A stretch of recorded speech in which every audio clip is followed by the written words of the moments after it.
to arrest the minister if he tried to, what's the word? To do away with the PKTT. That was a rumor that I heard. I called Mr. Nkabende that day, the morning, and I said, are they really going to arrest the minister? Because as everybody knows, my feeling is still the same. The PKTT is overfunded, the AGU is getting too little. I said to him, are they arresting the minister over the PKTT? And he said, listen, we've heard. I don't want to say too much, but we are taking it seriously, but the minister's done nothing wrong. That was the only discussion I had with him. Let me ask it differently. After you submitted your Section 27 affidavit to IDEC, did you go back to the minister's office to say, I have now submitted my affidavit to IDEC? No, Commissioner Kamara. I did not. And you did not say to them, I have now met with the IG's office? No, Commissioner, that I didn't do. So they don't know what you did after you received the letter of 11 November 2024? What I did is I told the police portfolio that I'd met with the IG's office and I'd handed in the documents. No, I'm focusing only on the minister's office. No, not with the minister's office. So they don't know that you submitted a complaint to IDEC? No. Or at least you didn't tell them? Let's put it like that. Yeah, I didn't tell them.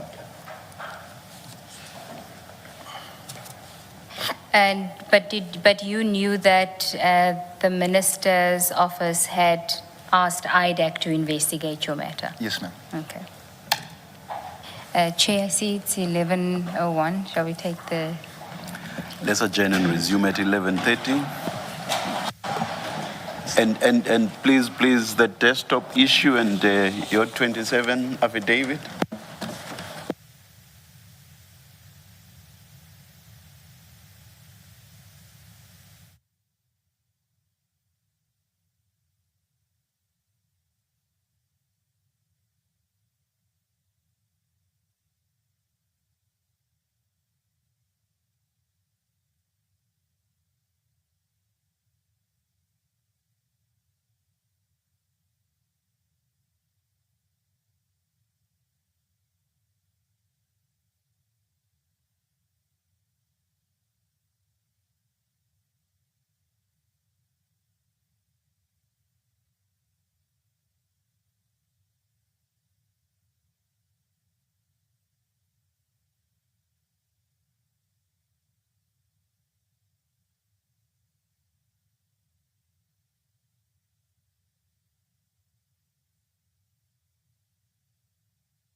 With the IG's office? No.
Get naked in seconds with comprehensive car insurance made easy. Get a quote now and see how much you can save when you get naked.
One.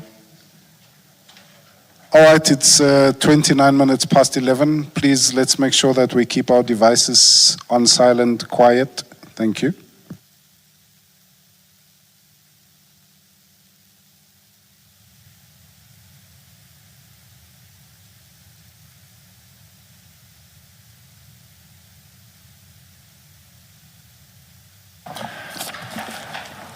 Yes, Thank Mr. thank you, Gautam. Chair.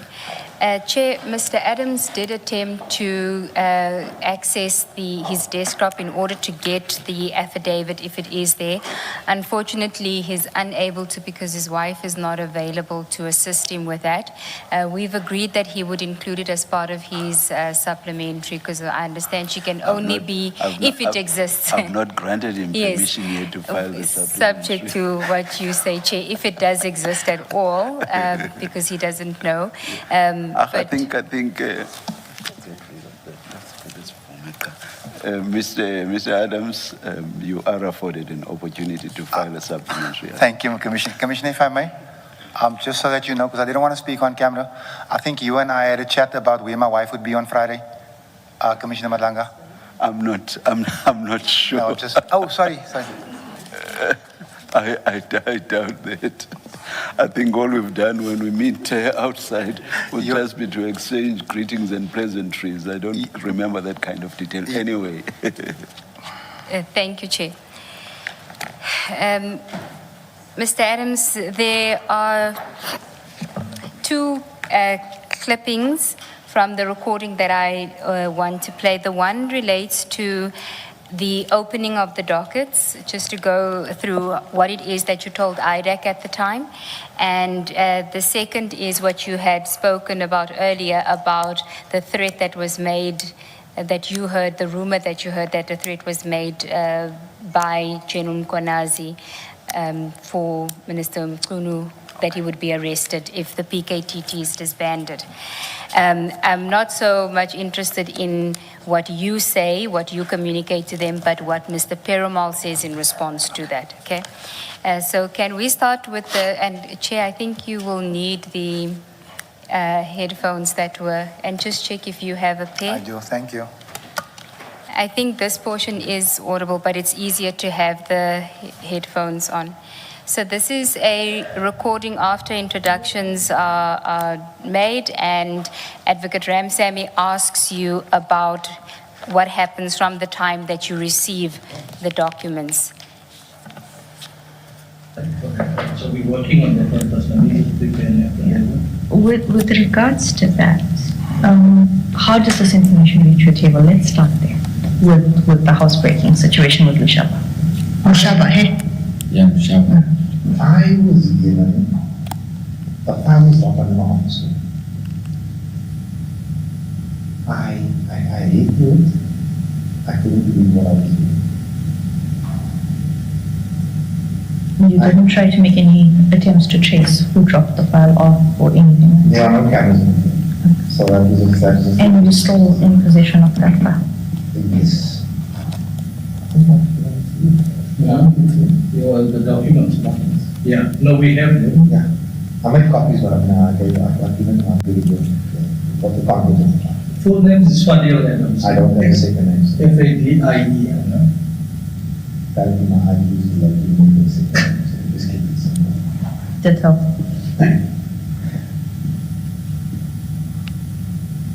So I can't blame the grade for investigating. Okay, when did you receive it? It was roundabout, not too wide, roundabout the first of the 2024. couldn't tell you the exact date. I sat on it for a few days, but I couldn't read it. What steps did you take after I- sitting on it for a few days? I mentioned it to Zen Cameron, who's the chief, and I asked certain questions in portfolio, and nothing came out. Which convinced me something was wrong.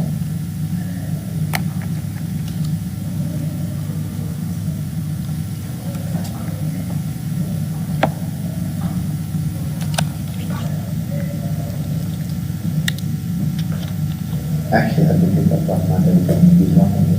You can just call me Drew. October. Okay. Drew is fine. I'm more comfortable with that.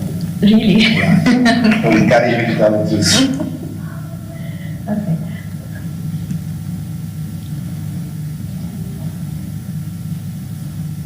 What steps did you take after asking the questions at portfolio and not receiving I any? went to the charges. I went to, can I say the police station? 10 months ago. I laid the charges there. I was then reliably informed that the docket had been collected or disappeared. I then went to Orlando police station, laid a charge there.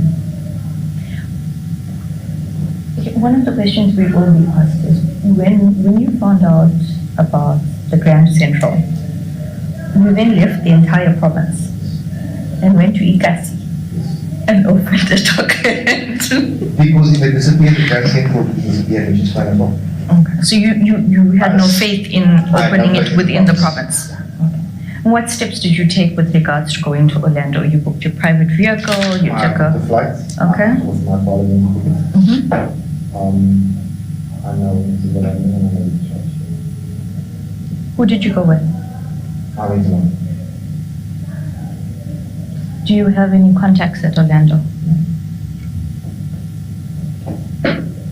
When you opened the dockets in Grand Central, how did you get hold of the CAS numbers? Did they SMS them to you? Yes, the SMS thing. No, I never received SMS. No SMSs. Okay. So how did you get those CAS numbers?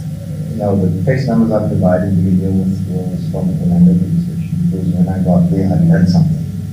I said I will be leaving the police station until I receive the SMS notification. Okay. I'd been contacted by the IDAC. I'd given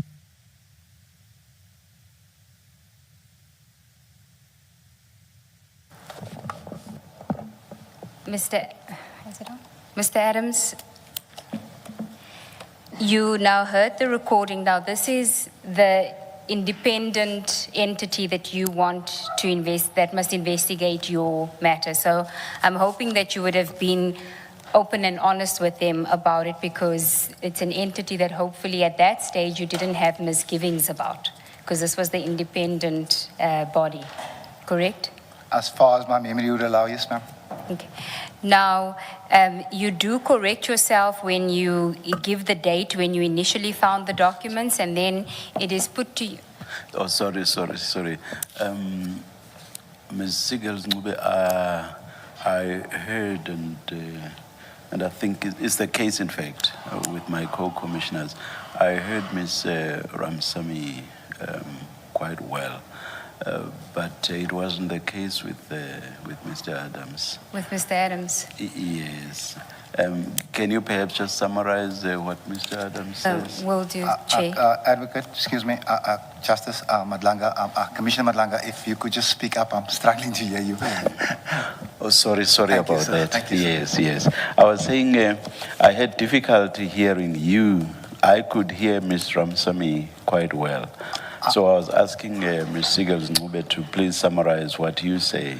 I was hoping I would- someone. I would hear bits and pieces here. I and was there. hoping someone who was also struggling to hear me. Thank you. Thank you. Yeah, Oh. yeah. I heard it quite clearly, but it could be because I heard it, played it on my own system rather than through this. So Ms. Ramsamy asks you, let's start with the Lushaba matter, and she says, how did you get the documents? And you explain it was, you found it under your door. And she then asks you, what did you do with it? You said you mentioned it to Mr. Cameron, and you asked questions at Portfolio Committee, and nothing came of it. That's what you say. And she then says, and then what did you do? You say, I went and laid a charge. And she asked you, when did you get the documents? You say 1 November, around about 1 November initially. And you say, but I don't really remember the exact date. She asks you, what did you do? You say you lodged, you sat on it for a few days, and then you went and you opened a case at Grand Central. Then as you telling her that, you say to her, actually, Advocate, I'm wrong about my date. It was in October. It was in October. Then you say, you continue, and then later on you say early October. It was early October. She then asks you, you say you go and open it at Grand Central. Did you get the CAS number? And you say you then found that your dockets had gone missing, or you were informed that your dockets had gone missing. And faced with that, you decided to go to Johannesburg and you opened up dockets there. Then she asked you, with regards to that, what did you do? How did you make those arrangements? Did you book your own vehicle, your private vehicle? You said you flew with your parliamentary available flights. You went and you opened the cases, and then she says to you, one of the questions you're going to be asked is, you left a whole province to go to Ikasi to go and open up these cases. Why would you do that? And then you explained because your dockets had gone missing in Cape Town. And then she asks you, regarding those arrangements, who did you go with? And you said, I went alone. And she said, do you know anybody at Orlando Police Station? Do you have any connections there? You say no. And she asks you, how did you get your CAS numbers at Grand Central? And you say it was SMS, and then you correct yourself and say, actually, I didn't get those numbers, but I learned something when I went for the Orlando ones. I waited until I got the CAS numbers, and that's where it ends. Does that accord with what you heard yesterday? Because it would have been clearer. As you say it now, ma'am, it's like I'm hearing it, yeah.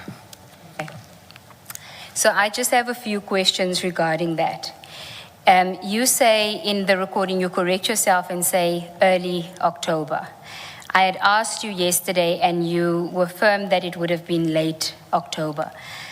I'm going to ask you again about that time period, because one of the things you say to her is you sat on it for a few days before you opened the case. In your statement before the commission, you say you got it 2 days before you opened the case in Grand Central, which we know is the 29th of October. So which is it? I'm not understanding the question, ma'am. In your At least- affidavit before the commission, you say you got it, you got the documents, you received the documents under on your floor of your office 2 days before you opened the cases at Grand Central. The cases at Grand Central were opened on the 29th of October. That is inconsistent with receiving the documents early October, as you said to her in the recording, and sitting on it for a few days, and then going to Mr. Cameron and asking questions at Portfolio, and then going to Grand Central. So the two are inconsistent. Yes, ma'am. That's why I'm asking you again, now with the benefit of having listened to the recording, When did you actually receive the documents? I'm convinced that it was late October. It wasn't early. I think I made a mistake when I spoke to her, ma'am. Okay. If it was late October, was it 2 days before you laid the charges at Grand Central? Yes, ma'am. In my recollection, it was 2 days. I didn't sit with it long. Okay, because in the recording you say to her, I sat on it for a few days. A few days, yeah. And you say you'd mentioned it to Mr. Cameron. Yes, ma'am. And you say that you asked questions at the portfolio committee. So when would that have been? I almost think that the sequence is wrong. I laid the cases and then ask questions at the portfolio. I would ask the commission to understand that this is just a conversation with the prosecutor, and I'm just giving her the information as she's asking the questions. I'm not taking notes. I didn't check my phone. I'm just relaying to her as she's asking questions. And for example, early October, I know it wasn't early October. Sorry, ma'am. Okay, well, this part is important because you know from the recording that one of the pertinent questions that she asks you is it's important to know what you did with the information before you laid the charges. And because she says to you, you have a duty to report, not just to open cases. Right? And you say, well, I spoke to Cameron and I asked questions at the portfolio. So you were very adamant that before you opened the cases, you did ask questions at portfolio and you did mention it to Mr. Cameron. Yes, ma'am. That is what the recording says. That is what I say. But it wouldn't have been possible because the portfolio meeting would only happen like the next week. So I consider what you say and I accept what you say, but I think my sequence is wrong. Yeah, but you'll know, having listened to the full recording, that conversation, though that topic comes up at least 3 or 4 times in that recording, and you are consistent with, in fact, at some point when she's assisting with the wording of your statement, she says, you went to Mr. Cameron, you went to the portfolio, you asked questions, and you got shut down. You recall that part of the recording, which Yes, says ma'am. you got shut down. Yes, ma'am. You didn't object to that part of it, but let's leave that aside. What follows from that is that Mr. Perumal says that we should exclude that from your affidavit. Do you recall that? Because they didn't want to necessarily then get Mr. Cameron involved in the loop of things, and they didn't want to then have the defense ask for parliamentary minutes and all of that. You remember that part of the recording? Yes, ma'am, I do. Okay. So it is significant that was what you had communicated to them, because they wouldn't know that you've got your dates mixed up or your sequence mixed up. And it's an important aspect because she's saying you can't just simply have gone to open the cases. You should have reported because you have a duty to report. And an important part of that reporting is Mr. Cameron, mentioning it to Mr. Cameron and asking questions at the portfolio. So I'm asking you again, is it that you lied to IDAC, or did you lie to the ad hoc and to this commission about that? Because No. it can't be a mistake. It can't be that you were confused about the timeline. I wouldn't say that I lied to IDAC because I had no reason to. I think I just gave them the wrong information as it just came out as she was. Like I say, if I had my notes, if I had taken notes, I wouldn't have made that mistake. It's just me and my dates and time frames, and that's what I struggle with. One of the things I struggle with, rather. And I will tell you honestly, I didn't remember Mr. Perumal's comment until I heard it yesterday. And at the time, if I think back, I thought it was just a case of an investigator just wanting a clear-cut case pertaining to what's in front of us. But as things have unraveled at this commission, I don't know anymore. Yeah, I will accept for purposes of our engagement that you weren't aware of what Mr. Perumal's motives were necessarily with this. No, ma'am. But you were aware that he did have an ulterior motive or another motive in addition to investigating your matter, because he says it when you guys are discussing the threat made by General Mkwanazi, right? I want to play that recording next, but I want to ask you again, Mr. Adams, insofar as whether or not you raised the issue with the parliamentary committee before you went to Grand Central, what is your version? You didn't do it before. No, ma'am. Okay. No, ma'am. Okay, and the reason you didn't do it, is it what you told ad hoc, that these things just don't go anywhere when you raise it at that committee? If I may, ma'am, I know that you're trying to get done and you have another witness. These things- You know I'm trying to do what? I know that you're trying to get done because you have another witness. No, I don't have another witness. Oh. I have enough time for you. Okay, so when you raise things at the parliamentary portfolio, I mentioned the 100 million rand drugs, which goes away. I mentioned the hotels. I mentioned the security clearances. Nothing is ever done. So when you hear me say it in that recording, it's because whatever you bring to Parliament, no one is held accountable. And that was my frustration in the room again. Okay.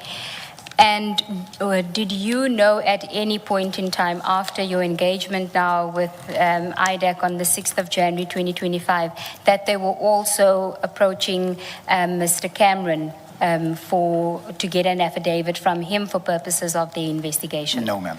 Mr. Cameron didn't discuss it with you? Mr. Cameron. My work is easy because I use ClickUp. Here's how AI saves me hours every day. It automatically prioritizes my tasks so I can focus on what's important without wasting time trying to figure out what to do next. I can ask Brain about any list to quickly get up to speed. When I need to draft documents, ClickUp Brain helps me get ideas on paper. And questions in our team channel now get automatically answered by an AI agent with expert company knowledge. ClickUp makes work easy, from personal projects to running a multi-billion-dollar company. Click the link below to create your workspace for free. That wasn't one of the statements made. Okay. And just then to confirm on another aspect from the recording, you told IDAC as well that you went alone to Orlando Police Station. When I say alone, ma'am, I mean that I went without anyone from Cape Town, none of my support structure. No, Mr. Adams. She asks you, do you have any connections at Orlando Police Station? So she was very specific on a follow-up question and you said no. That was the opportunity for you to say to her, actually, there were prior arrangements made. I was meeting somebody there who had made arrangements for me. Because Yes. she found it as strange as we do, that you would go to, like she says, Ikasi to go and open these dockets. If I may respond, ma'am, a man that you meet once is not a connection, not from where I'm at. And also, it is a connection, and I'm sure you can speak to the spokesperson afterwards. A connection in terms of where I'm at is generally something that you're doing, I would say, unlawfully, which is not the relationship that I had with Elvis on it one day. That is my considered view of the situation. As a matter of fact, I tell you today, no, it's fine. Okay, forget the meaning and definition of a connection. When you're asked the question, who did you go with or did you go alone, there's only one answer on your facts. It is, I went with somebody else, even if you didn't want to disclose who it was. And especially because on this morning's explanation, where you revise your position of yesterday, you say you went to a tire shop and you met, I think you call him Elvis or something? Yes, ma'am. Elvis, you met him at a tire shop, so you went wherever you had slept, you went to Elvis's store, and then you went with him to Orlando. That is, you didn't go alone. The answer to the question, who did you go with, could never have required you to speak to from Cape Town. It speaks about that morning. Who were you with? And if you say, I was alone, that's a falsehood. I accept that, Commissioner. Okay, thank you. And in your statement before the commission, you also did not disclose that part. No, Commissioner, I did not. Why is that? Why would you not disclose it? Because you are now testifying in the commission. Forget about IDEC and the recording. You are now before the three of us, and you are explaining the circumstances under which you ended in Orlando. And you don't mention this crucial information that, in fact, you went to a shop somewhere and you were driven in a Mercedes-Benz to the police station. and presumably you left the station in the same Mercedes-Benz, and you went somewhere with these people before eventually you went back to the airport. Why would you not disclose something which is so important to what we are investigating? Thank you, Commissioner. Commissioner, this is not an excuse, and I'm not offering it as an excuse. But I wanted to add much more to my affidavit, but the time constraints, and that is actually something that even as I will admit to you, as I was going through my affidavit, wanting to add more information, that wasn't at the top of my list, but as you frame it to me, it should have been in there.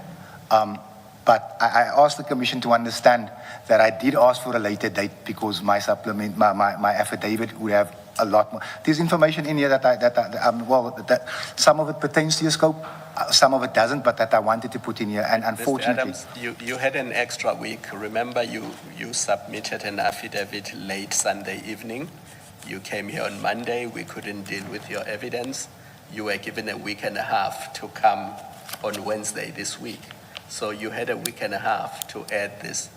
You must have known all along that the reason you are being called to this commission is these cases that you opened in Cape Town and Orlando and how IDEC took over your case.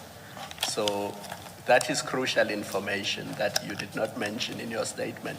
And even as you were giving evidence yesterday, you did not mention it until you were confronted with it and you had to correct your evidence this morning. Now that is problematic. I understand your situation, my situation, Commissioner. But is there any reason why you did not mention it yesterday? Let's assume for a moment you did not have time as you were preparing your statement. Yesterday, when you were going through your statement, what is your reason for not mentioning that actually, when I got to Orlando, I contacted Elvis, we met somewhere else, we then traveled to the police station together? It was an oversight on my part, Commissioner. It was, like I said, I was underprepared yesterday, and I admitted that, and I actually asked the advocate for an extra day, and I was told I wouldn't get it. So I was not prepared as you would want me to be, or as I would want to be. And for that, I can only apologize.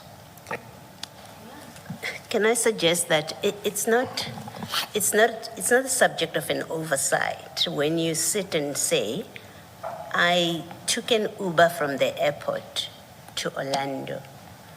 You can't the following day say, oh, I went to Elvis's tire shop the following day, and we traveled together in a maroon motor vehicle, Mercedes-Benz.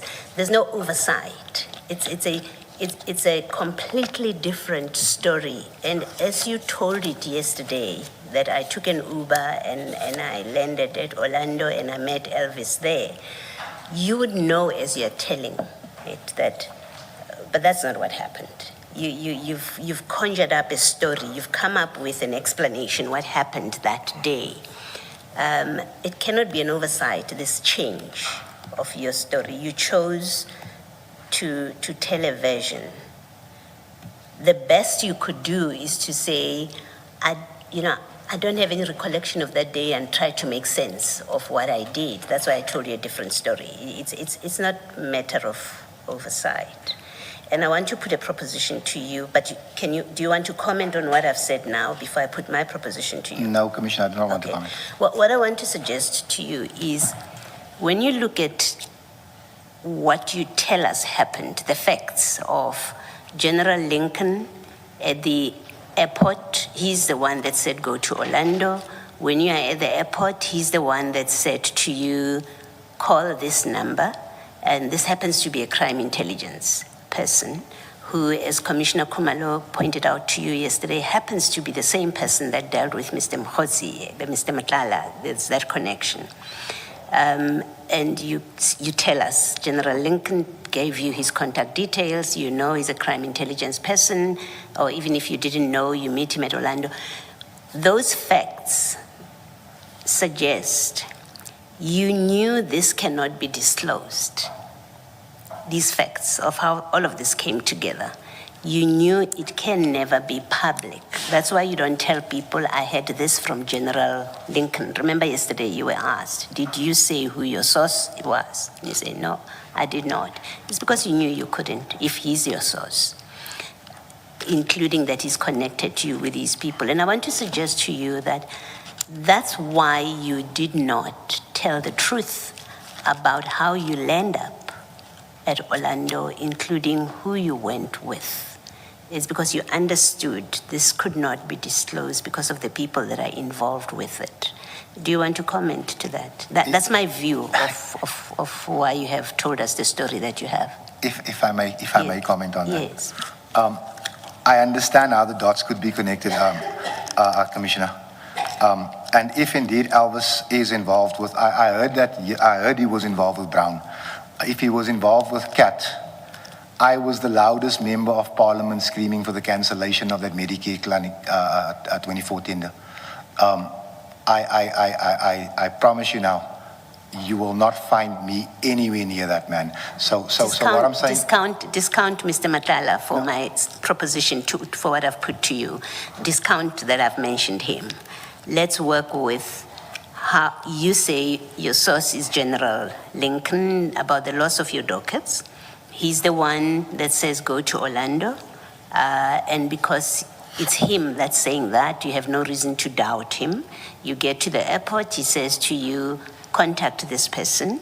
This person comes and takes you to the police station, and you believed that all of that was because General Lincoln is involved, all of that is good because he's a man of integrity, as you say. Yes, he was, Commissioner. Yes, and what I'm suggesting to you is you understood from those facts, if that's what happened, you understood from those facts that it could never come out that your source was General Lincoln. You told us that yesterday. You understood that. You also understood that you couldn't disclose that he's the one that connected you with Elvis, right? You understood that. It's all clandestine. That's let me use that word. And you understood and appreciated that can never be disclosed.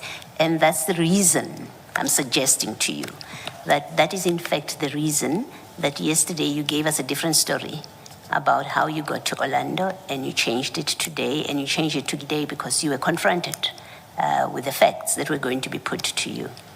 So it's not oversight. It's a deliberate decision to tell a different story from what actually happened. Not to be argumentative with the Commissioner, but that is not how it happened. But I do understand your inference. I won't argue with it. Thank you. All right. Thank you. Thanks, Mr. And there's a further individual, it's General Khan as well, that witness G is connected to General Khan as well. You're aware of that now? You say you weren't aware at the time. I am aware of that now. Okay.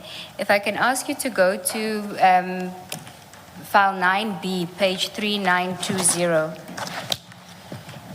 And this is probably also one of the reasons, Mr. Adams, that Commissioner Baloyi is putting it to you that you didn't want to disclose that witness G accompanied you to Orlando.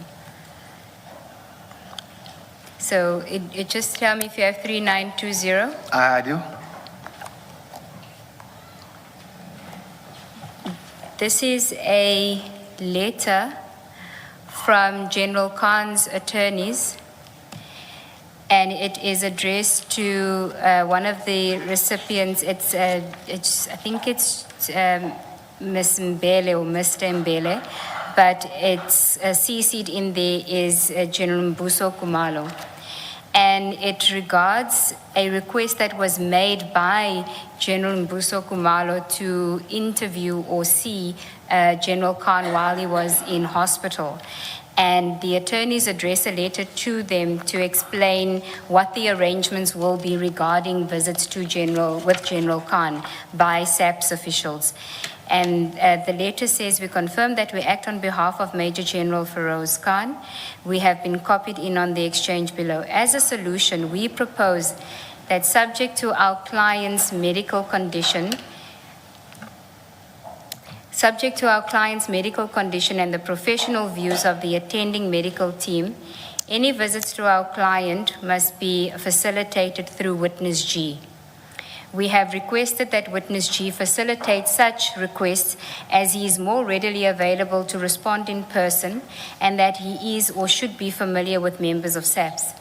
Our reservation regarding the appointment of the PKTT is being addressed with the acting National Commissioner.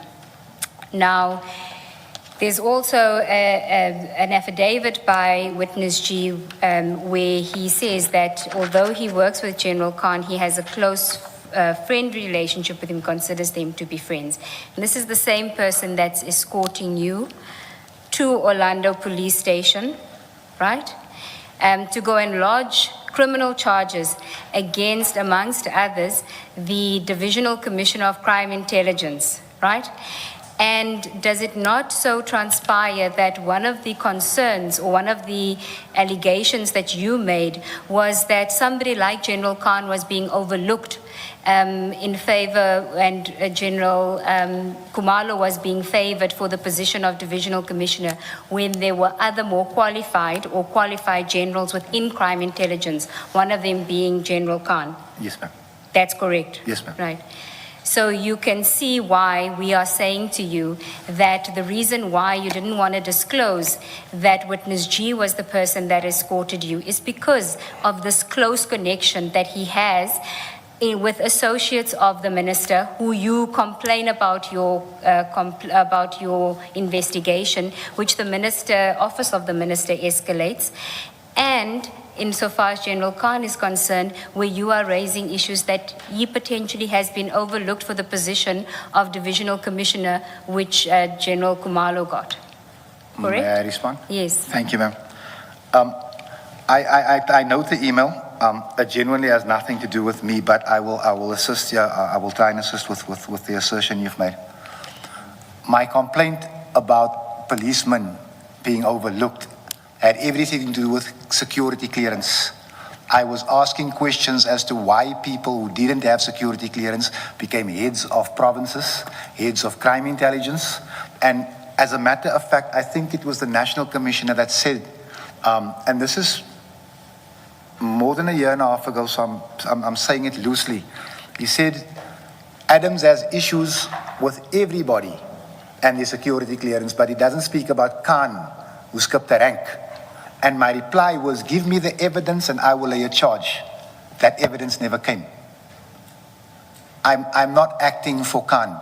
As a matter of fact, later down the line, it's unfortunately not in my affidavit, but I'm going to say something that, but I just want to, when we get there.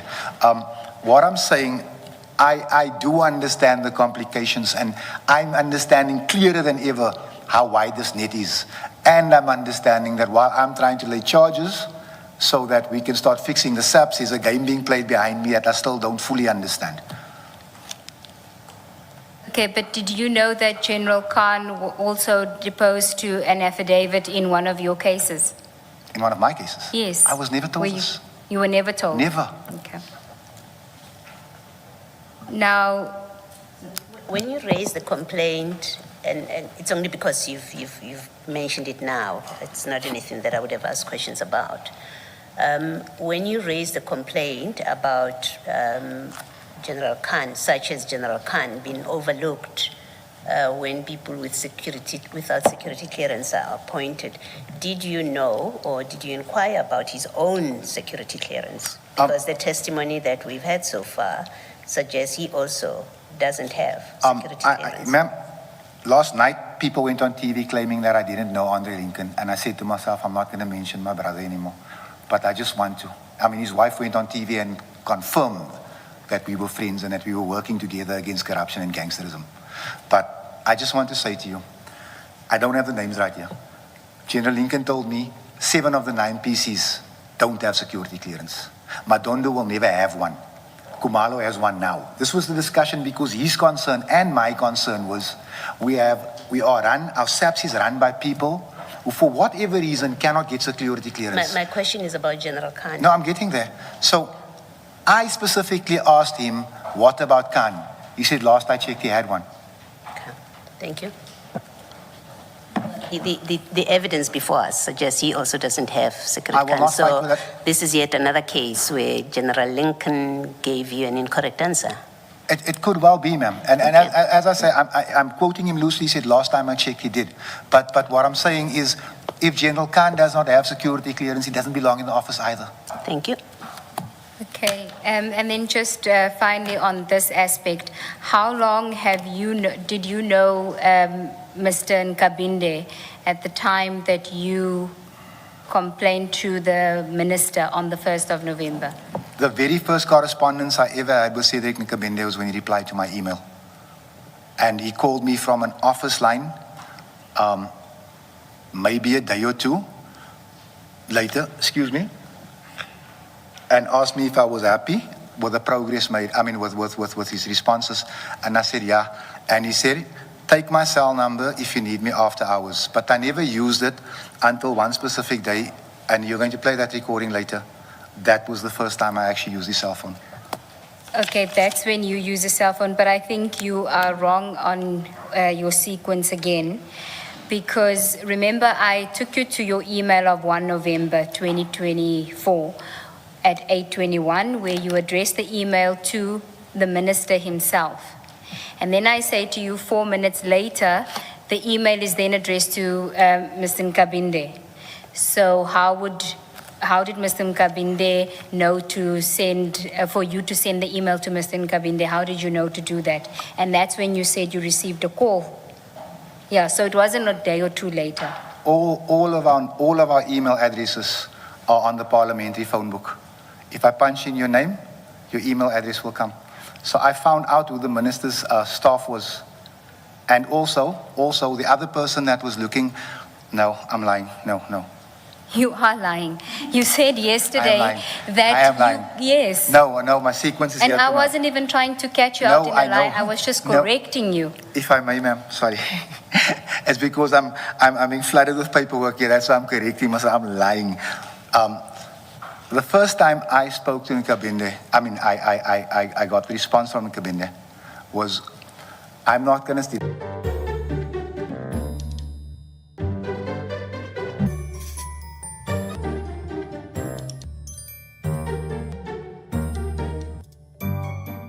With that same email.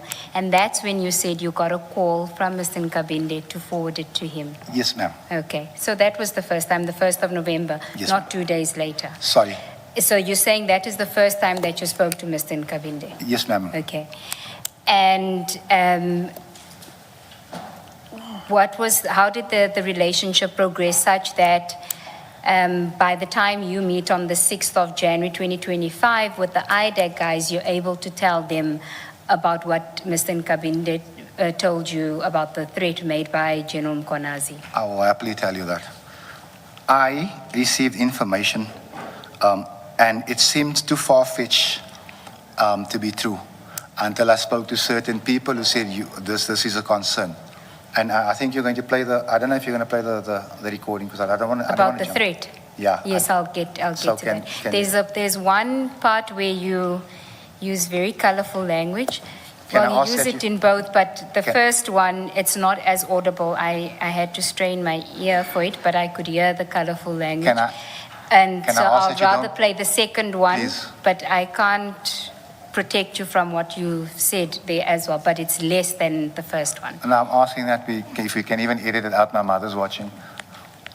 Okay, tell your mother to switch off now because I can't edit it. Okay. Yes, you can explain the relationship and then we'll get to the recording. Okay. How the relationship There progresses. was no real relationship. And I'll tell you why I only called him on that day is because I have, at the best of times, maybe 50 people on my WhatsApp. People are free to use my parliamentary number. There's no WhatsApp on there. But as for WhatsApp, it's a very intrusive thing. So I did not call him. I took his number, but I did not call him. Okay. Are we playing now? I'll play it now, Jay. May all sensitive viewers or listeners please switch off or stop listening at this point, please. Thank you, Jay. Mommy, please. Do we need earphones and everything? And that includes Mama Adams.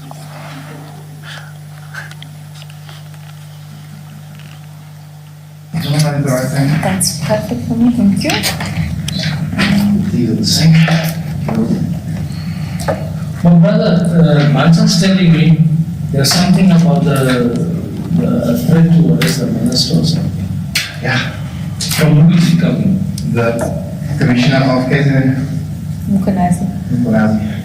To arrest who he wants to arrest? he wants to extend him for disbanding the political killing starting. But he can't do it. This is off the record. He told Central Chief of Staff, I will release the fuck up if you disband this unit. That is, doesn't even between 6 other people, we are not 9. That unit is very important for the people.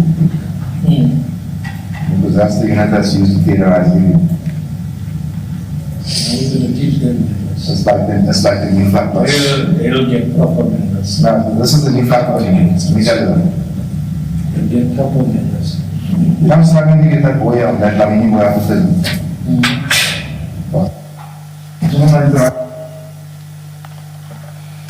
So just to summarize what is being said, you tell them, and can I just preface this by saying, when you first tell Ms. Ramsamy and Mr. Rapesu about the threat by General Mkonazi, you in fact don't really know General Mkonazi. No. You struggle to even get to who he is. You mistake him for somebody as a general in crime intelligence.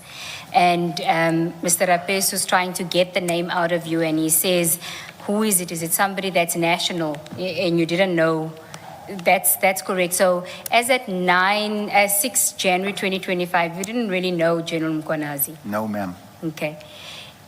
So by the time you repeat the threat to Mr. Perumal, the reason why you know it's General Mkonazi is because Mr. Rapesu asked you, is it General Mkonazi? And you say, yes, that's the one. Yes, ma'am. Okay.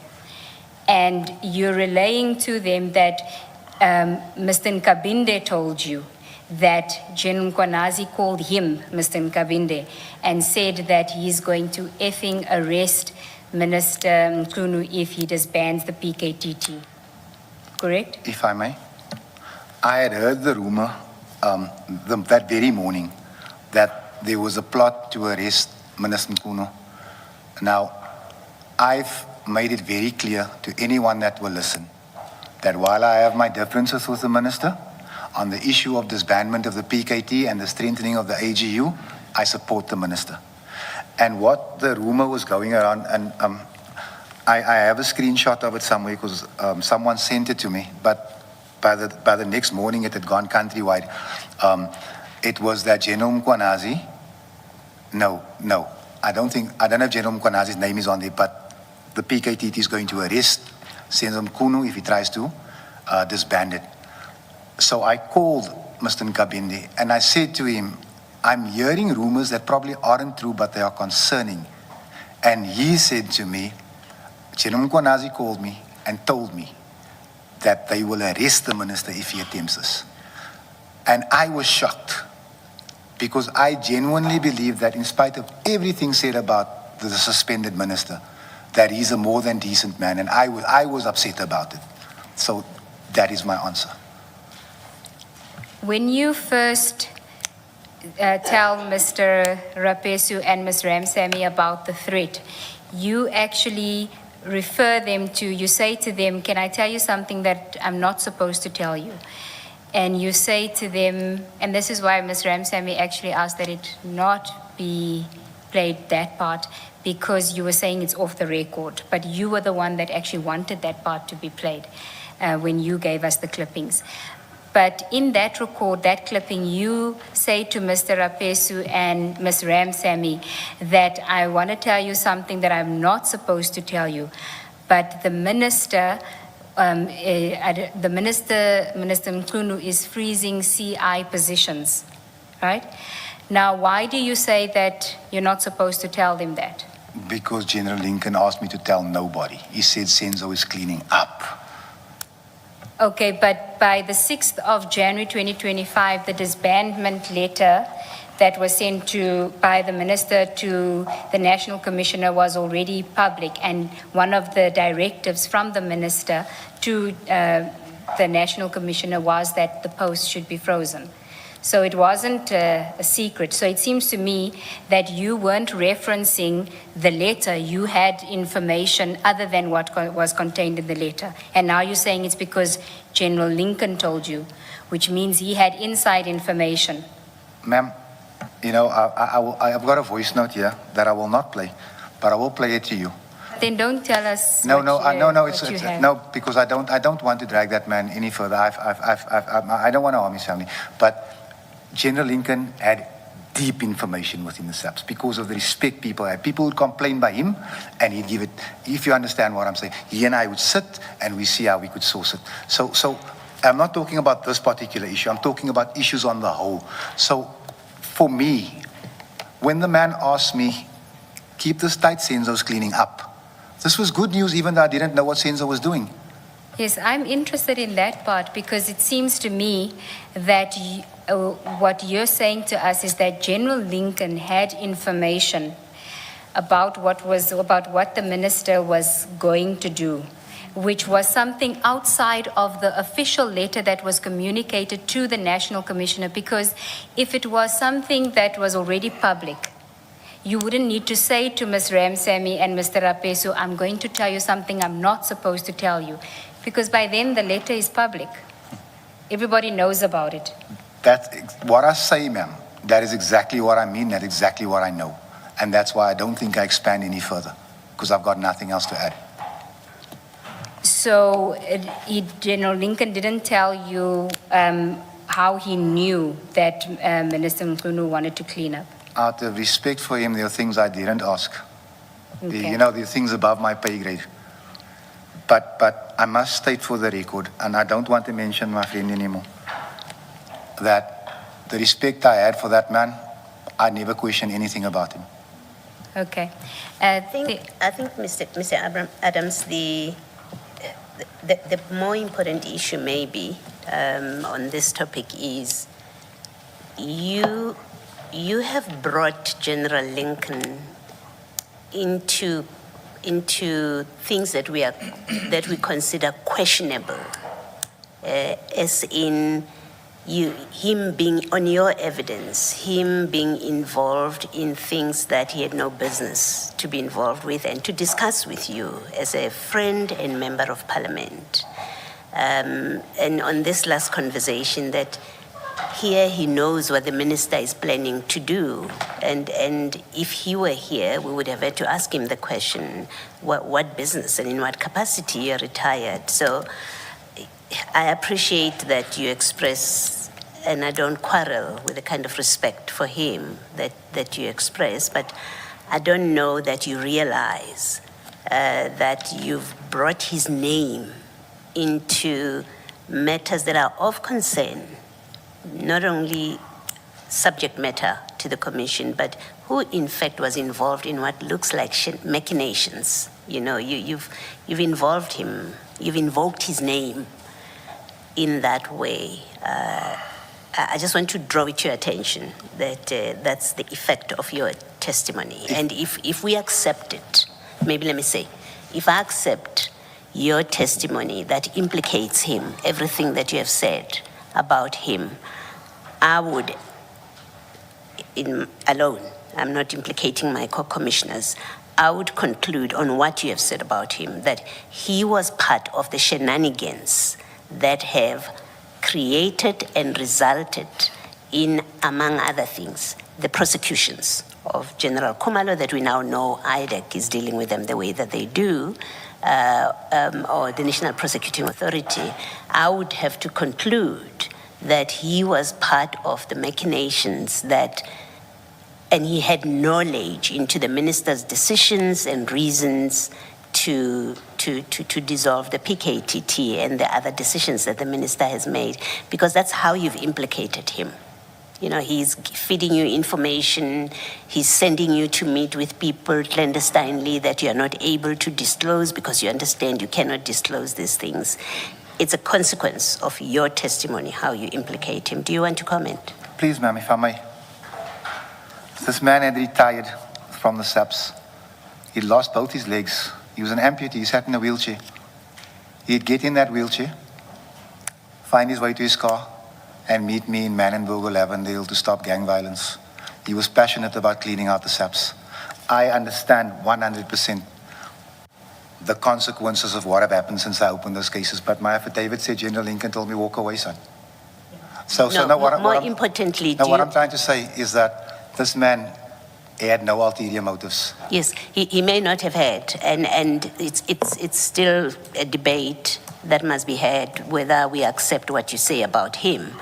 But I'm saying if I accept that your testimony about him is correct, that he told you this, he connected to you and all of that, if I accept that, then it creates the impression that he was part of, he involved himself, let me say, he involved himself in business and affairs that as a retiree, he had no business to be involved with. He had no business to get involved in telling you that, oh, the minister is cleaning up.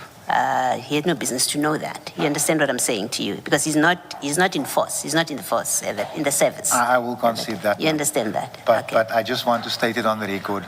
That man had no intentions that weren't good, and thank you for that. Thank you. Thank you, Ms. Mr. Adams, then can we go to the topic of your A1 statements? And I had prepared extensively on this, and you came.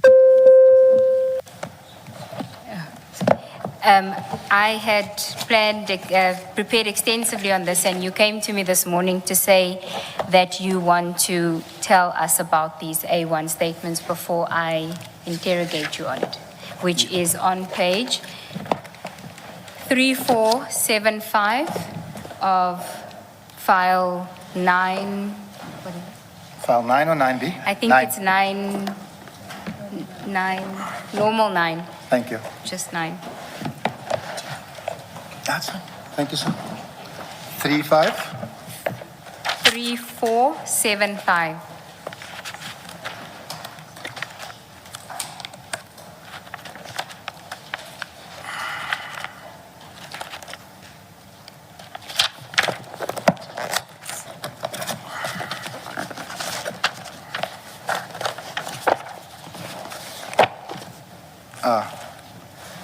Thank you, Commissioners. Let me first identify the documents. So the first one, it's separated by a page. 3475 is where the affidavit starts, and it says A1 bracket 1. And then you'd have to go to 3478, which is the second page of the affidavit. Do you have it?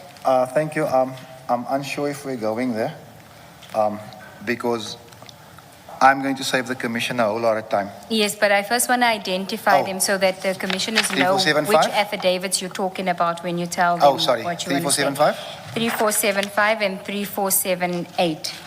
Last time, Ms. Sigels-Ncube, we had to correct the second page. It should be 3476. Thank you, Chair. Thank you. Yes, Okay. Advocate. So then the next one is at 3479. Chair, you will tell me if I'm still correct because mine, I'm working off the electronic version. 3479 and 3480.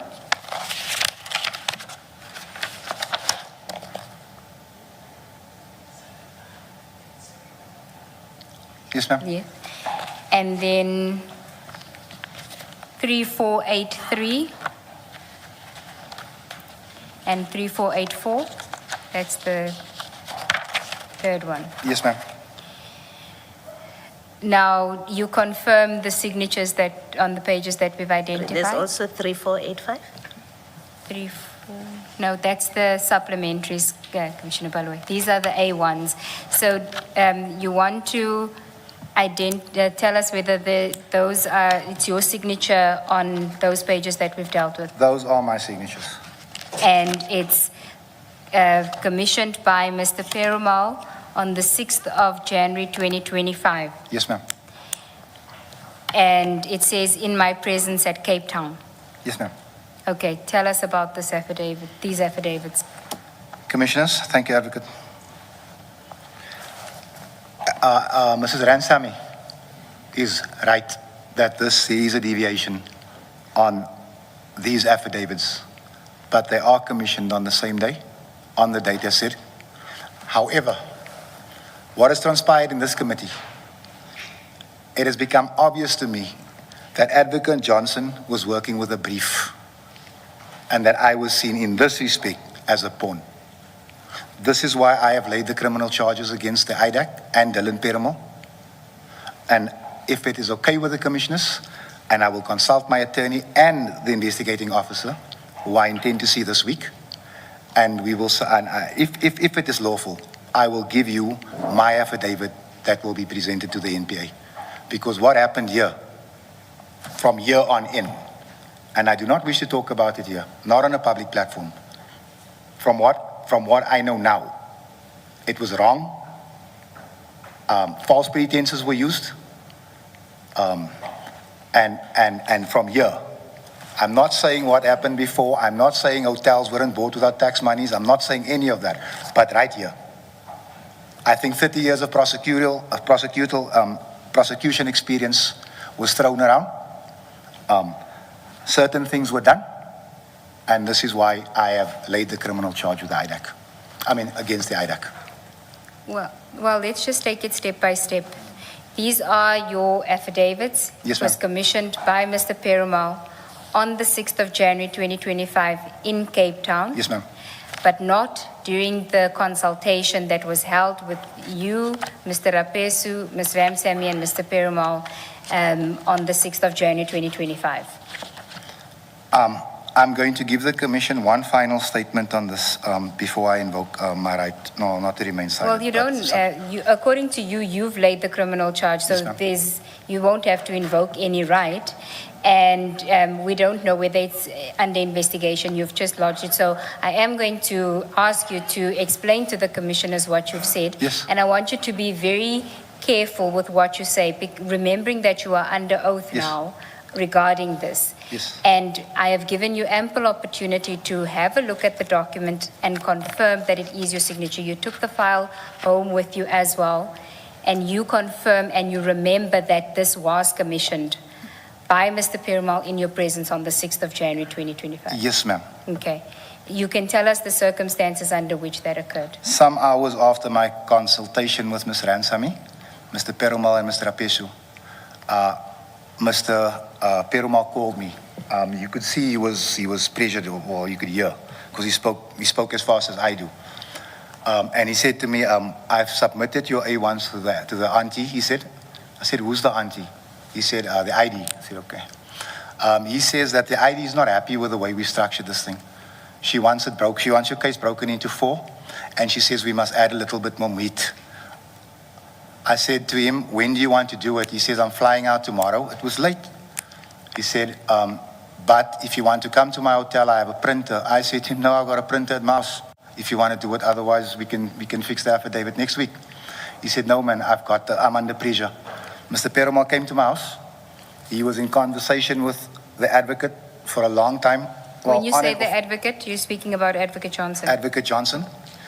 I wasn't part of the conversation, but I could hear her speaking to her. She seemed very agitated. He seemed very nervous. This was commissioned at my house in Cape Town. However, it is different from the A1s that were signed in the office. You mean the supplementary affidavits that were signed during the consultation? During the consultation. As of now, Commissioners, I do not want to say anything that may jeopardize something that I have laid a criminal charge against. I would ask that we move off this topic. I am more than happy to speak to my attorney about it. And if indeed my assistance is sought, I'm happy to offer it. No, Mr. Adams, part of what we are investigating is any impropriety that IDEC may have been involved in. And at face value, it appears that that's exactly what happened here. So we would want to get to the bottom of this, and you will have to answer any questions that relate to this aspect. And as Ms. Sigels-Ncube said earlier, the fact that you have laid criminal charges against IDEC should not affect that. That is asking questions and you having to respond to those questions. Okay, if I have Thank that you. understanding, thank you. Thank you. Yes, Mrs. Sigels-Ncube. Thank you, Chair. You say that that Advocate Johnson and Mr. Perumal were in conversation. Why, and what was he doing? Was he drafting while he was talking to her? How did the affidavits come about? Yes, Did ma'am. he come with it finalized and No, what ma'am. happened? It was typed out at my house, printed at my house, signed at my house. Okay. And this, Sorry, you say in that session, he was speaking to Advocate Johnson. How did you come to know I that it recognize was? the voice of, even after hearing it here, it's the same voice. Okay, so you It's the same recognize from her voice. All And right. he was calling her, and she was calling him. It went back and forth as they were typing. I personally, at the time, saw nothing wrong with it. The auntie wants the case broken into 4 because they're going to do it in sections. The auntie wants more information. And at the time, thinking nothing of it until things are mentioned and said here. If you just throw your mind back a little bit, Commissioner, that's the stage where I demand to come and testify. Thank you. It's not that Mr. or Chief Perumal's phone was on speaker. It's just that No, he it had the does. phone. It does happen with cell phones that if the person's phone volume is high, you can hear even if it's not on speaker. No, the phone, I can confirm the phone is not on speaker, but I couldn't hear the conversation, but words come out. Yeah. Okay. So the volume was high enough for you to hear the voice. Yes, I was sitting on his left-hand side. He was the one in front of the computer. Okay. So I'm not a voice specialist or analyst, but my belief is that he was speaking to Andrew Johnson. All right. Thank you. Can I just ask a question? There's a preamble which accompanies this A1 statement, and it's dated 6 January 2025. And you signed it. When did you sign it? No. I flew up to Joburg to sign the preamble, sir. Was it on the 6th or on a different No, date? it couldn't have been on the 6th. It couldn't have been on the 6th? Couldn't have been on the 6th. So why did you put the date of the 6th on that document? Was the date on at the time when I signed it? Yes.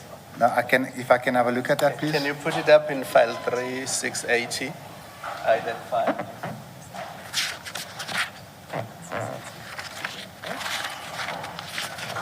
there's one. Is it also in There's file also, 9? yeah, there's 3481. 3481. 3481. Oh, no, it's fine.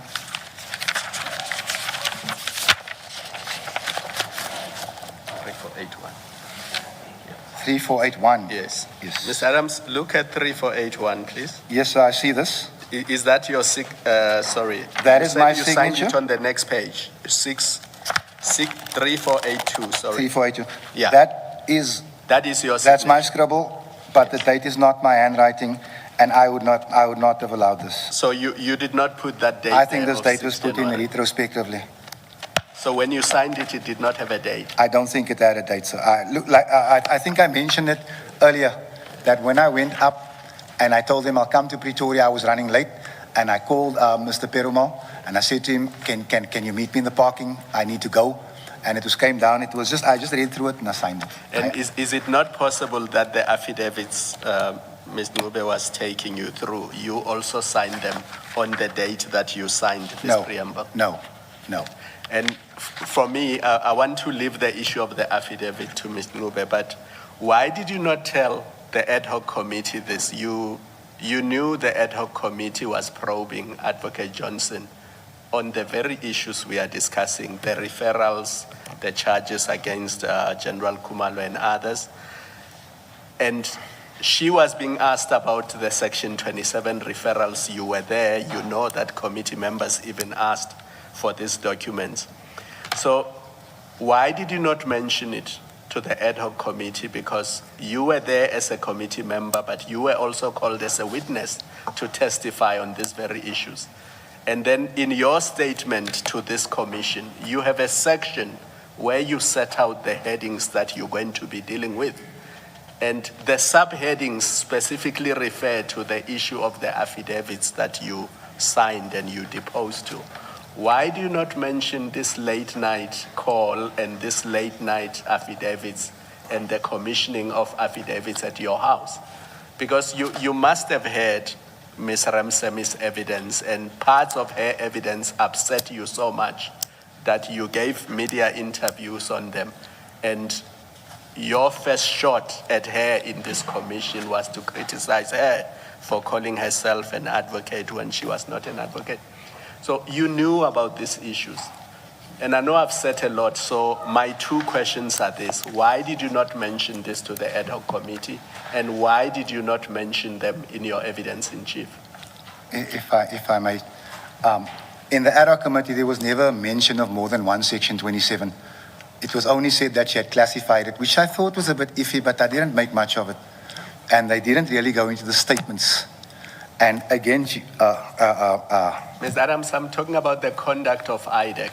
Yes. If you were at the ad hoc committee and you know that the conduct of IDEC was improper in the sense that after you had deposed to affidavits, somebody came to your house late at night, had a call with Advocate Johnson, and they wanted your affidavits to be changed. That's the part that I say, why did you not mention it at the IDEC? The conduct of IDEC. I will tell you, Commissioner, for me, the conduct of IDAC now, if I look at it, with what I know, I'll go back to there. Please pause there. That night, when Mr. Perumal came to your house without his two co-investigators, and he said to you, the madam or the advocate does not like the affidavits you have prepared. They want to give you different ones. They come to your house and you do that. Did you at the time think that was proper? I didn't think it was normal, but I didn't think it was out. I wouldn't say, I didn't think there was anything excellently wrong with it. So my question is, why did you not bring that conduct to the ad hoc committee's attention? When you know that the very issues the ad hoc committee was investigating is the conduct of IDEC in relation to these cases. I will be honest with you, Commissioner. I need IDEC to succeed. I needed these cases before the court. So you were willing to do anything to help IDEC succeed, however improper their conduct? Not anything, Commissioner, but there are things that I was willing to almost close my eyes to get the end result. Let's leave ad hoc. Before this committee now, before this commission, you have subheadings where you're saying, I'm going to deal with the issue of the affidavits and some of the things that Advocate Ramsemi has said. Why do you not mention that Perumal came to your house, and while he was at your house, he was speaking to Advocate Johnson, and in that discussion, they wanted your affidavits to be changed? Why did you not mention that? At that time, Commissioner, I had not yet seen these, and I had laid the case against Perumal and IDAC. Ms. Adams, you don't have to see these things to know what happened. I mean, you've given us detail about how you went to the minister, how documents came under your door, how you did a section 27. Why do you not mention that there was something that happened on the 6th of January 2025 rather? And now that I think about it, I didn't think about it then, but now that I think about it, it was unusual because after I had prepared A1 affidavits, they came to my house late at night and they said the affidavits have to be changed. Why did you not mention that? Commissioner, to me, it was a case of we're going to do the affidavit better, we're going to break it into 4 pieces, and that was it. It was only after what I saw here, and I laid a charge, and the reason I don't address it in my affidavit was because I wasn't going to comment on the issue because it's under investigation until Commissioner Madlanga cleared it up for me that no, we're going to speak about this. You know, Commissioner Baloyi used the word and she said machinations. That's what it's starting to look like now. That somehow you were part of a scheme at all costs to bolster these cases even when you knew that they were not strong. And you would do anything to assist in that regard, even when you could see that whatever was going on, if not improper, then it was suspicious. Commissioner, for me, when I said that we can do it next week, I was told, no, man, it has to be today. I said, okay, let's just do it, let's get it done. So I do say that that's not regular, even for me, who works late hours. But as far as this case his cases are concerned, I was willing to play whatever part I need to. And I'm not saying that I'm playing for IDAC or I was playing for IDAC. If I was, I would shut up right here. I'm telling you these events as they happen. Thank you. I'm not a handwriting expert, but I just want to understand some matter of detail. Can you please go to the preamble at page 3477? 3477. Yes, please. Oh. Are you there? Yes, Commissioner. Okay, I'll be with you just now.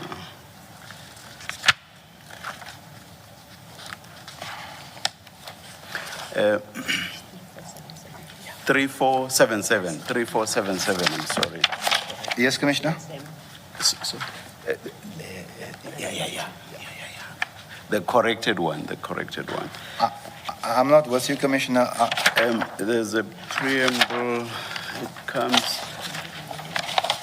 Is that what I'm looking for? We'll help you with the signature, but yes, I'm there.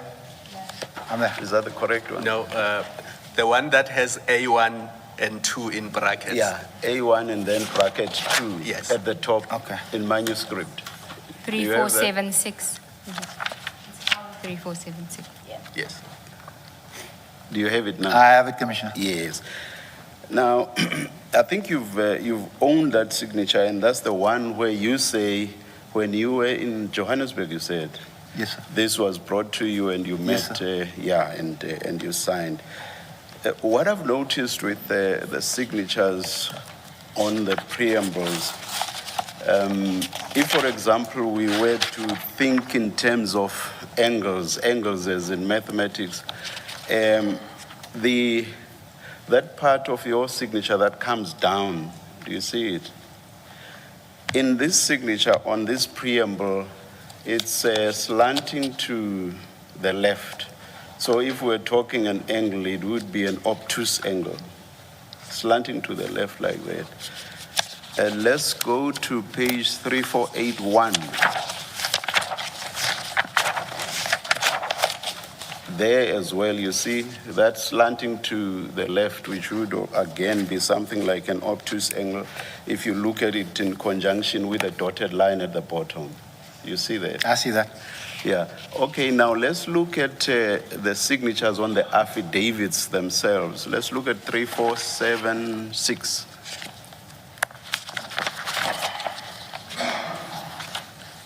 Do you see, are you at 3476? Yes, I am, Commissioner. Do you see that that line is slanting to the right? If it was an angle, it would be an acute angle now. And let's go to 3480. There as well, same thing, slanting to the right. And then we go to 3484. Same thing, also slanting to the right.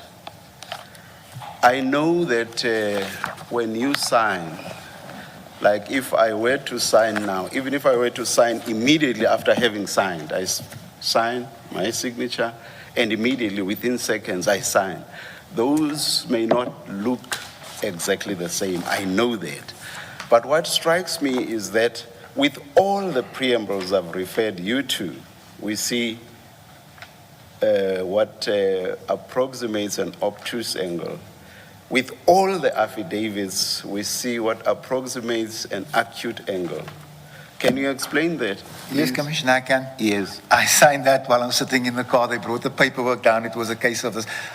That's why I can tell you the signature is mine. The date is not accurate. I can tell you that without a shadow of a doubt. It couldn't have been that day. But they brought it to the car for me. I signed off and I drove off. And how were you holding the document? In my as left you hand. signed? In my left hand, signing with my right hand. That is why, even for my scribble, that is terrible. But the paper was not slanting, it was... Commissioner, I straight wouldn't in be able front to of tell you you. which way I was leaning, but I do remember I was holding it in my left hand and signing on it. And that is why, if you look at my signature, I don't have a pretty signature, and that is even slightly uglier.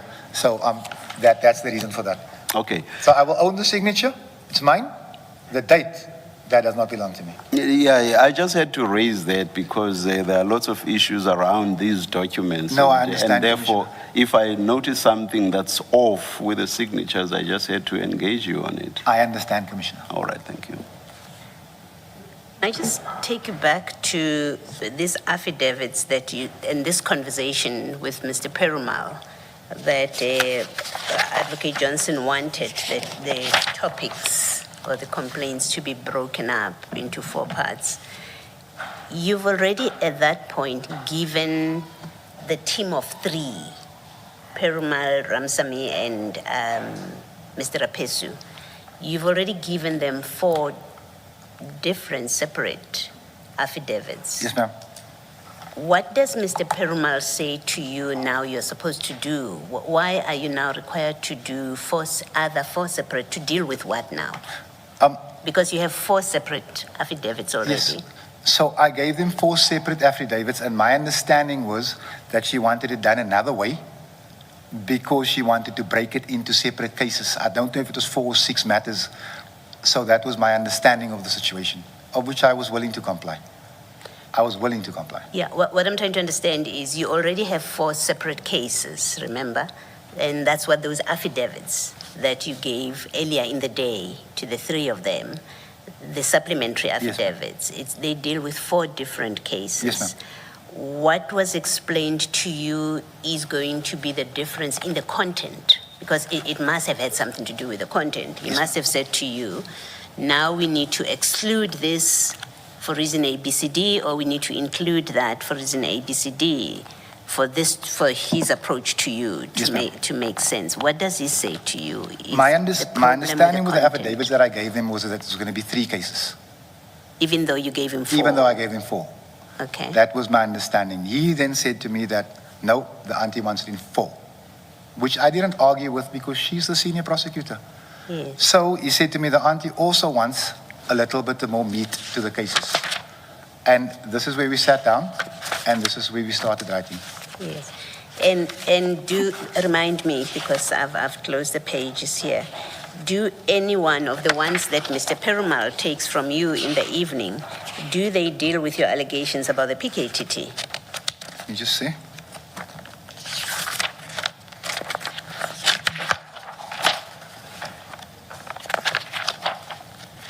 I see that the one speaks about General Tele and General Kuma. If you look at the one at 3475.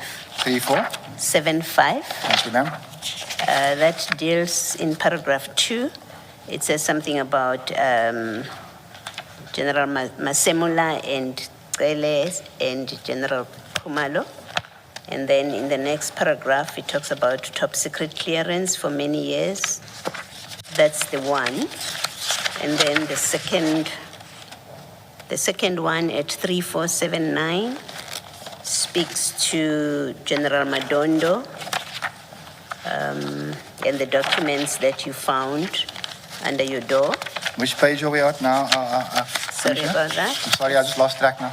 3479. 3479? You'll see in paragraph 2, it deals with General Madondo. Yes, ma'am. And the documents that you found. And then if you go to 3483. 3483. Oh, 3, fine. It deals with Brigadier Mukwele's appointment. Yes, ma'am. I think there was an earlier one. Ms. Ngube, do you want to remind me? The 3. We only have the 3. Okay, so we have these 3. None of them speak to the PKTT matter that you've covered in an earlier affidavit. the None of forklift. them speaks to the forklift, as far as I can see, that you had dealt with earlier. There was a fourth one relating to the forklift. And when I questioned Chief Perumal about the PKTT, Yes. he said that will come at a later stage. Did he explain why? I mean, it's an important topic to you at the time. It's very important to me, and still is. But at a later stage, I didn't like it, but I'm not going to argue as long as it comes. You said the auntie, The auntie wants it to be 4 done dockets. this way. This is what he's been sent to come. Okay, thank you. I must say, Mr. Adams, and this is my last point on this, what you've just told us about the supplementary affidavits, the A1s, and how they came about, makes me doubt what you said earlier about your Section 27 referral, because it now makes me suspect that at a later point, you were handed a document which is a new 27, and you signed it at a later point, because that would be consistent with what happened with these A1s. If I may, Yes. Commissioner Kumalo, this happened on the same night.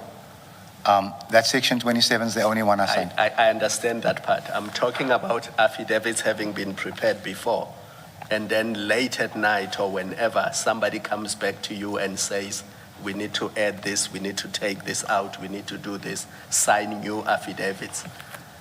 That is consistent with you having prepared a Section 27 referral, and then at a later point, somebody coming to you and say, we no longer want PKTT or forklift in this, let's take them out, sign a new Section 27 referral. Because if that is your signature in the document that we looked at, it does not explain why it does not look like the original that you say you submitted. And the only logical explanation is that at a later point, you were presented with a different document and you signed that document. No, Commissioner Kumalo. Because we're going to live here not knowing how your signature ends up in this document that starts on page 5112 of file 2. Because your signature is there, and we don't know how it ends up there. And we're going to live today not knowing that. And that's my parting shot on this. Commissioner, I'm only answering you as I can.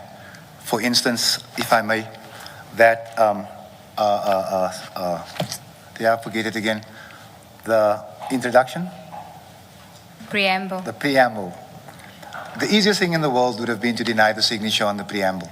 I'm telling you as fact, it's mine. As I'm telling you with the Section 27, I did not do 2. And when I heard there was a second one, I was confused. And now when I look at what Mr. Nsami is saying, and I'm going back into what's left of my memory bank, I'm leaning towards her. And that's not a situation, that's not even a place I want to be. I'm answering it to you as you asked me the question. And as far as the Section 27 is concerned, whoever did whatever, they must come and explain it to you. Sorry, Mr. Gabzingwe. If you've already testified on this, please forgive me. What time in the evening did Chief Perumal contact you for this second set of statements to be made?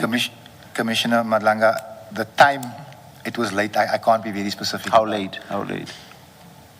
It was definitely after 9. After 9? Yeah. That's when he contacts you? That's when he asks if he can come quickly. Yeah, so he goes to your place around 9. And you sat together until roughly about what time? When the affidavits, still had coffee afterwards. Sorry. When the affidavits had now been commissioned, roughly about what time do you think it was? He had a cup of coffee afterwards and he left around about 11:30, something to 12. I didn't check, but it would have been late because we sat a while. Okay. Because he was taking instruction and he was phoning and it was a back and forth. 3 people had traveled from Gauteng to Cape Town to consult with you and to take your statements, and now only one of them contacts you that late in the evening at 9, and he goes to your place all by himself.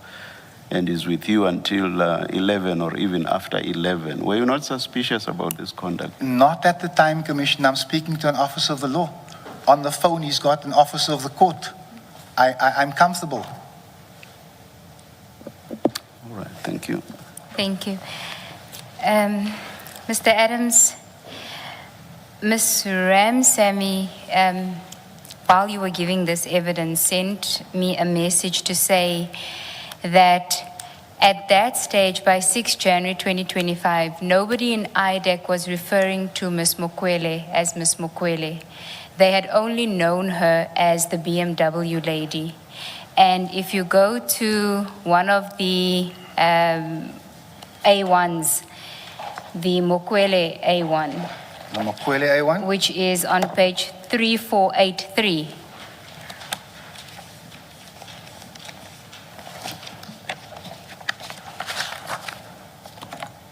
Yes, Do you ma'am. have it? I have it. If you look at paragraph 3, I was informed that there were several highly skilled and qualified senior police officers who applied for the post but were overlooked by the CI management who favored Mrs. Mokwele over them. The generals involved are Kumalo, CI head Lushaba, CI Madondo, and Lekalakala. And she says at that stage, it was just known to all of them, including Advocate Johnson, as the BMW lady. In fact, later on when they have a meeting, she even, and this is after 6 January 2025, when they eventually get the details, her CV and all of that. Before that, she even misspelled her name because nobody knew her as Ms. Mokwele. So for it to be in this affidavit on the 6th of January 2025, and remember in your consultation with Mr. Rapesu, Ms. Ramsamy, and Mr. Perumal, you don't even talk about the BMW lady. Yes, ma'am. You agree? Yes, ma'am. In fact, it's not a complaint of yours when you have that meeting with them. 100%, ma'am. Yeah. So I can't speak about who knew who as Mrs. Mokwele. I was asked to have my ID number ready and just to help out with details. I saw the Ms. Mokwele, I didn't know. I can't answer for that, ma'am. Well, not your ID number ready, because they had met with you earlier that day. So what are you saying? I'm using it as an example, man. I was there and you'd ask me a question and I would answer and you'd call the auntie and the typing would go on. I don't know. I don't know what Ms. Mokwele's first name is. I wouldn't know that nobody knew who she was, but this is what happened. But did you know who she was? Yes, I knew who she was. Did you know her as Mrs. Mokwele? No, I knew her as the BMW lady. Yes, because everybody at that stage knew her as the BMW lady. They wouldn't know her as anything else because you are the source of their information. So if you don't know her as Ms. Mokwele, how would they know? Let me answer you like this, ma'am. This is not my typing. So when we're talking about BMW and the person that got the job, and they refer to her as Ms. Mokwele, I'm accepting it as Ms. Mokwele. I'm not arguing, I'm not asking, do you know her as Ms. Mokwele? The person who will answer this is Chief Investigator Perumal. And she also says that nobody even knew at that stage who was on the panel, the appointment panel, by the 6th of January. Nobody within IDEC knew that. I was outside of IDEC. I was assisting with the affidavit at the request of the auntie. And both Ms. Ramsamy and Mr. Rapesu testified that Mr. Perumal, they didn't have this Pretoria stamp that you see on the affidavits that Mr. Perumal commissioned. They didn't have it in Cape Town. Ma'am, that part I cannot agree with because those affidavits I signed in their presence and I left. I didn't check the stamp. No, not that. If you go to one of Mr. Rapesu's, so 3486. 3486. Do you see? Just give me a second, please. Yes, ma'am. Mr. Rapesu's affidavits that he commissioned doesn't have the stamp. Do you see that? Yes, I do. It is the affidavits of Mr.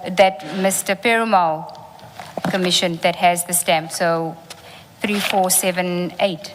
If I may ask, ma'am, that perhaps Mr. Perumal must come and tell you as well that this thing was stamped. I don't know what Mr. Rapeso is saying. I can't argue with Mr. Rapeso. They've got, as we all know, they've got their own internal war. But this thing was done this way. It was stamped in your presence. In March. Is that what you're saying? Okay. What was stamped in your presence? The ones that Mr. Perumal did? Yes, ma'am. Okay. But that's why I'm saying to you what Ms. Ramsamy and Mr. Rapesu say is that the stamp was not with, they didn't travel with the stamp to Cape Town with the Pretoria stamp. If I may answer you this way, I don't know what was in whose bag, and I don't know who's got the knife out for who, but I'm telling you my version of what happened, ma'am, and the commissioners will make a determination. Why do you think you were chosen by whoever made the choice for sticking this envelope under your door? Why do you think you were chosen?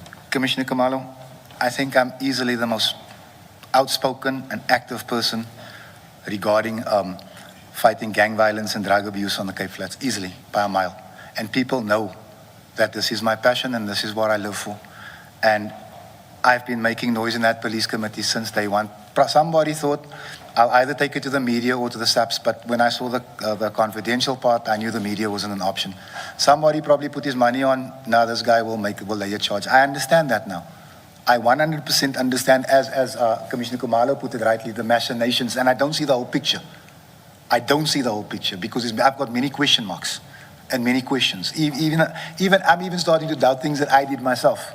But let me give you the assurance, Commissioner. If tomorrow another envelope comes under my door, I shouldn't, and my wife will be angry with me, but I'll probably do the same thing. I will go and lay charges because we need to turn the ship around by any means necessary if you want to. You see, that very narrative about an envelope under your door, the unseemly haste with which you acted moving between Cape Town and Orlando, there's several imponderables that we have engaged you on. The very fact that you yourself say you have a number of questions which of course you may have because you are now faced with the imponderables that we are raising with you. All of that from where I am sitting seems to suggest at least two things. Either you were part of a concerted effort to lay these charges for whatever reasons which may not necessarily have had anything to do with a genuine belief of the existence of criminality. So you having been part of that, or, as I said, at least two possibilities, or that you were used to achieve this purpose, that is the purpose of laying these charges for whatever reason. Do you want to comment on that? If I may comment, Commissioner? Yes. Most of the cases that we have before the court and that are under investigation, we actually don't know who the sources are. Well, not most of them, some of them. So we are used. Many times there's no merit in it. Like you can receive 10 things and there's only 2 things worth reporting. So I do believe I was used. I believe that what I saw was real. However, the courts have, the NPA has made a determination. You will soon make a determination. I will respect both. But to the extent that there are a number of questions that you can not answer on issues that you yourself participated with your eyes wide open, one could say that those are indicators that you were a willing participant in all of this. What's your comment? Commissioner, the one thing I'll take away here, besides the hiding you gave me on day one, is that I need to pause sometimes. I need to not react immediately. And I need to do better timekeeping above all. But I wasn't a willing participant in anything. There was nothing in it for me. This has cost me big time. As you can see, I don't even bring an attorney with me because I can't afford to house him here. So I understand that there are people that might have benefited financially who sat before this commission. I'm not one of them. This madness that I got myself into, it was only because I want to see our boys live. That's the only reason. And I tell you now, Commissioner, someone told me last night, Madlanga is going to kill you. I said, why would you say something like that? He said, they need a sacrifice. I said to him, Buddha, not to you, to him. I said, Buddha, if our children are going to live longer on the Cape Flats, forget prison, they can send me to hell. And that is why I'm here. And I'll give them the assurance that I don't kill anybody. Thank you very much. Commissioner, if I may? Yes. I really need to get to the bathroom. I've had a lot of water. Let's adjourn, but we will come back. We are not taking the lunch adjournment now. Thank you. Let's adjourn. Just 5 minutes.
We are ready to resume. Please switch off your devices. Thank you.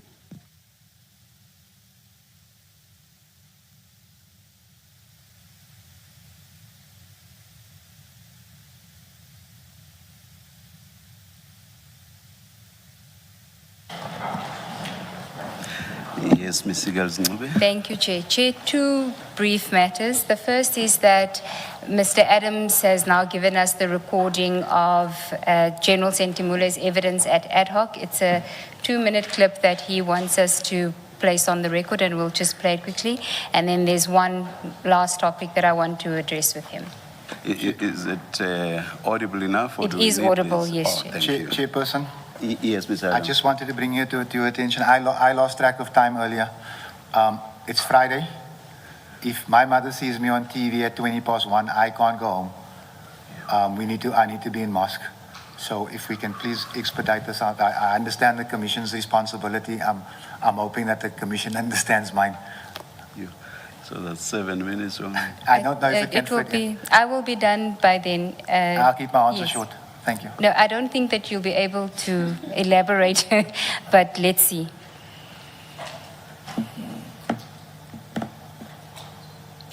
My capacity as the DevCom, I did not have to know the contents of the dockets. And transferring dockets for me, it's not about police information. It is actually law enforcement information. So if IDEC writes it down and says these are our dockets, I am not the one to say. Where were these dockets kept? They were in General Jacob's office. Safe? In his safe, yes. Where do you normally keep dockets? Dockets are kept at a station. Why were they in a safe at someone's office? And I think that's what General Jacob... Are these dockets the dockets of Honorable Adams? I checked yesterday. So it's Honorable Adams' case that was kept in a safe? Yes. Do you think that he is justified to think that you were sabotaging his cases? Not his cases. He was not the IO. As you can see, the dockets actually belong... He's the complainant. That's the point. He went to open cases, 3 police stations. He went to.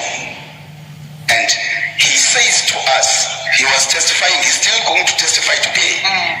He was testifying that he has went to 3 police stations on the basis that he felt that you, police of South Africa, are sabotaging him. That's the reason he even went to an extent of going to IDEC. Yeah. And you come here and confirm that the dockets he opened a case on at police stations were kept in a safe of someone's office, not where dockets usually get kept at SAPS. I was not part of any sabotage, and I think I wouldn't accede to that. And I would agree with you, and I did say this over and over again, that in my capacity as the DevCom, I did not have to know the contents of the dockets. That's the clip that Mr. Adams wanted us to play, Chair. And Commissioner, I apologize. You know I'm here willingly. You know I'm trying to be as cooperative as I can. May I ask of you, Advocate, if you could perhaps allow me to answer whatever it is you're going to ask in a supplementary. I have to go to mosque. I can't. Okay. I love my life, Justice. Chair, I'll just then place on record, since I have 4 minutes left. It's the document at page 3527, which is a section 28.6 summons that IDAC sent to the acting National Commissioner, Lieutenant General Dimpani, asking, in May 2026, asking for the details of the PKTT that traveled to Cape Town to arrest Mr. Adams. And that is what I wanted to ask him, whether he had any, and the information is at page 3531, where it says particulars pertaining to the PKT team that traveled to the Western Cape for the arrest of Mr. Fadiel Adams, MP. And I wanted to know from Mr. Adams, what business was it of IDAC to know which members of the PKTT had gone to arrest you, and were you involved in asking IDAC to get this information of the members of the PKTT? I was in prison at this time. It's on the 11th of May. Oh, okay. No, I never had a discussion, not with anybody about this. I don't even know if this is IDAC's business, but surely the IDAC can come and explain. I would just like to, Commissioner, if Advocate Lee is okay, if I can just, there's a Pretoria case that I would like this commission to look at. It's 561/7 of 2024. It relates to the murder of a covert intelligence of a CI. There are allegations that Mr. Adams, you've given us limited time, so we've got the case I thought number. you were We'll done, deal sorry. with it. Thank you. We'll take down that case number. If I may. But you said I you know, needed to go. if I may. It is alleged. Can't you make your point in your supplementary affidavit about that? I just want you to Please, hear please. this. I just want you to hear this, Commissioner. Okay, all right. God is going to hit me for this, but I just want you to hear this. All right. It is alleged that Brigadier Johnson, who I now know is related to Andrew Johnson, was involved in the cover-up of that murder, and it is believed that that cover-up goes all the way to General Khan at Crime Intelligence. So I'm asking you to please have a look at that. Thank you. Thank you. Chair, I have nothing further for the witness. May I just comment on the clip that was played?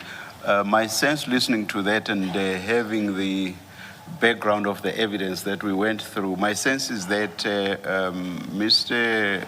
Ngola and General Sentumule appear not to have been aware of the background of the investigation that was being done by, what's the rank of Philip? General Chase. That was being conducted by Colonel Philip. I think if they had had that background, I doubt that the questioning and answers would have gone the way they did. I just wanted to make that comment. Am I released, Commissioner? Yes. Thank you very much. Thank you. Sorry, let's adjourn formally. Let's adjourn formally. What time? Chair? Yes. What time will we? What time do we? We'll come back at 2:20. And what's the final word then about? It's just a supplementary from this. Correct, Chair. Yeah. Yes. You'll communicate with the evidence leaders about the timing and everything. Let's adjourn and resume at 2:20.